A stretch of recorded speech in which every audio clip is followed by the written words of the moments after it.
Jason Bynum, welcome to Stand Up Dude today. Really glad to have you here. I'm super glad to be here. Yeah, man. It's fun. Like we were just sitting here chatting before the show and just hearing your heart, seeing where you have come from.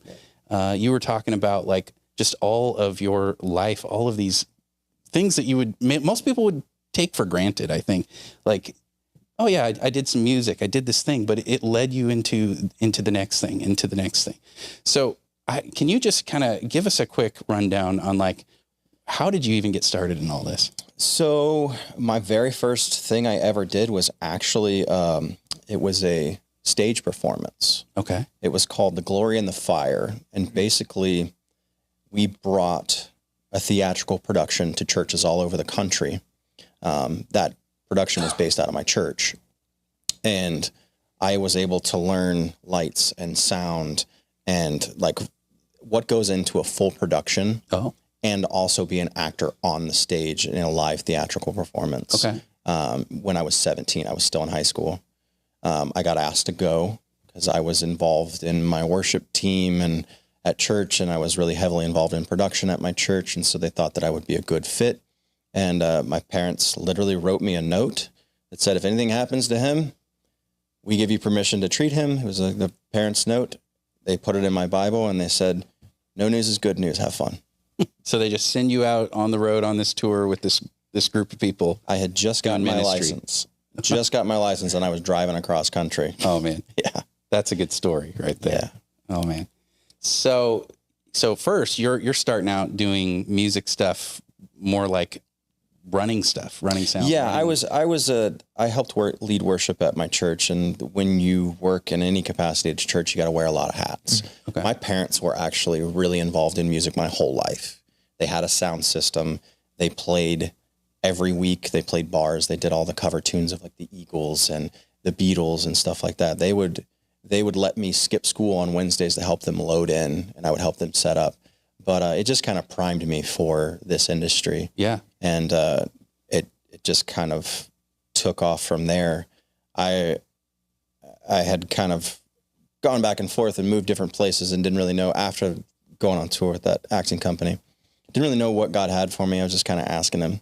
Mm-hmm. And I was actually at Michael W. Smith's barn for a fall festival. Okay. And an artist that had worked with my church, Sammy Ward, had played some of our youth events, and he was there, and he's like, hey man, I know that you play. I've seen you play at your church.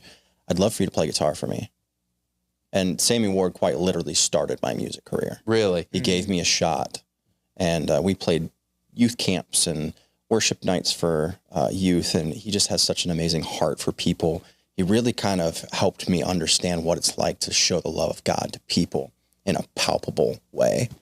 And then he even got me my next gig, which was playing guitar for Nate Sally. He was an artist that was signed, and I went on tour with him.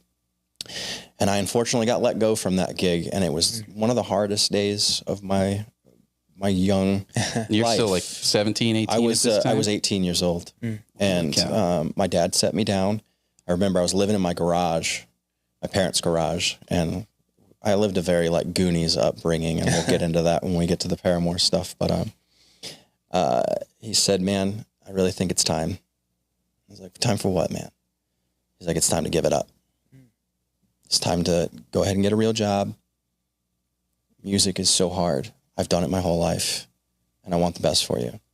And I said, you know what? This is where God has me, and you're going to have to let me follow him. Because I just don't, I've always said it this way. If I'm supposed to fail, you got to let me fail. But that is not something I want to speak over my life anymore, because failure is not an option. Don't speak it over your life. Don't speak it over your life. Seriously. Take every word captive. I'm still learning that in my 40s. And I said, this is where God's got me, and you got to let me do it. Man. So then I want to jump into Paramore. Like one day you just jamming with your friend Hayley, and this is literally the next day. This is the next day. Yeah. Wow. No So way. I said that to my dad, and I'm outside in my front yard. Hayley was my next door neighbor. Okay. I mowed her dad's lawn, and they had just moved in next to us. We lived in downtown Franklin. And she was outside and I was like, hey, what's up? I was like, I'm just kind of down. I just lost my job. I was playing with this band. She's like, yeah, we were on tour. We had a tour in Winnebago. So the Winnebago would come in and drop me off. I get all my gear out and she's like, well, why don't you come play for my band? Like we're putting together a project. I've been a singer for a long time. We're putting together this thing. We're going to try to get signed. So then she gave me a CD of songs that they had been working on, and she had done some stuff with some writers in Nashville. And then I literally came and tried out the next day, and I was in the band. Wow, dude, and so you were from Oklahoma originally, is that right? Oklahoma originally, yeah. And so you end up in Franklin, and you end up joining a band, getting dropped from a band, and the next day, somebody just happens to hand this to you on a platter, essentially, like, hey, join my band. What was your thought initially? Were you like, okay, well, what if they're not good? Like, did you just know they were going to be good? No, just jump in. There's something that like happens if you start to like try to discern who people are and just like find the root of like, if you're a good person, it's going to show. Like Hayley's a really good person. She always has been. Mm-hmm. She's always been supportive. Mm. And her grandma talked me up to her. Mm. I met her grandma first and she was like, you need to meet my granddaughter. And,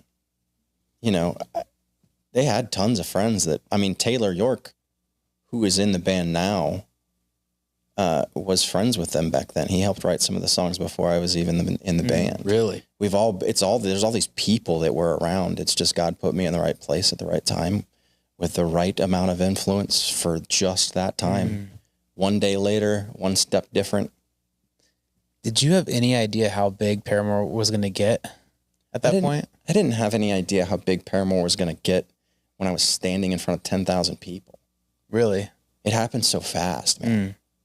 But I did know that I was supposed to be there. Yeah. When I was 17 years old, I was in a worship meeting and I got a vision, a very, very vivid vision. And my youth pastor came up to me afterwards. He goes, you're never going to believe what I saw during worship. Mm. I saw you playing on a stage with some people I didn't recognize in front of like a massive amount of people. I said, I saw the same thing. Oh. And I could tell you from my perspective, I walked out on stage, I looked to my left and everything was like a veil. It was like smoky. Mm. And I could see red hair. My best friend had red hair in my worship band. I was like, I'm going to be in a band with my best friend. I had no idea that it was going to be Paramore. Mm. And I remember it like it was yesterday. We were in Minnesota playing an arena and I walked out on the stage. I put on my guitar and I looked up and I was there. It was the same thing you saw in that vision. Man. I played the first note and it literally rang through me like a bell. Mm. Wow. And I knew at that moment, this is where I'm supposed to be.